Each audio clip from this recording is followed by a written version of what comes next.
Tại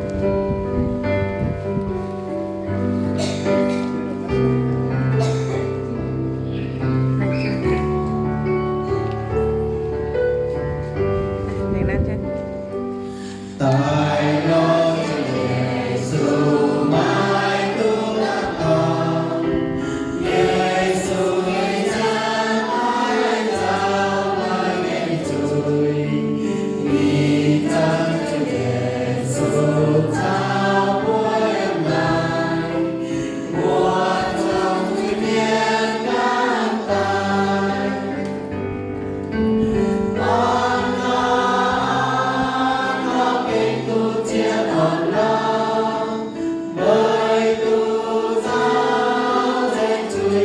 Chính danh tài, nhà ôi là tuôn nhầm nhẹ xuống ra nhẹ, nhẹ nhau. Nhiều ai nói nhiều bình lại nghe luật này, nếu mình một thôi yêu nhau như ngày đời. Giêsu không ngại mùa chuông tôi hiện tại, mãi luôn con tan thành. On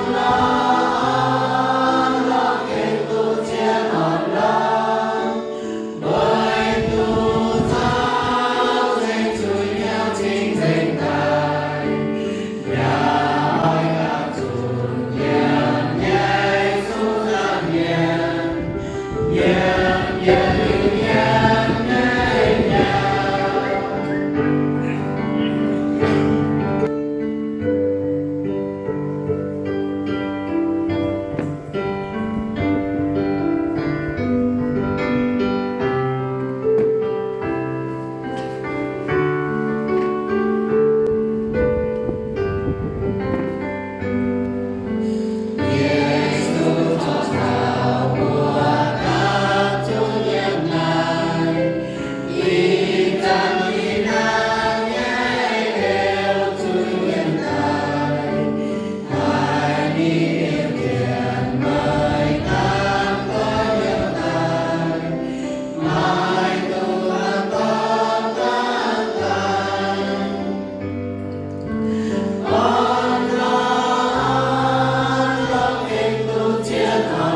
chính danh tài.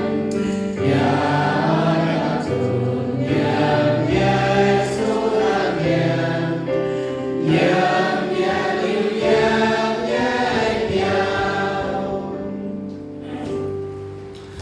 nhau.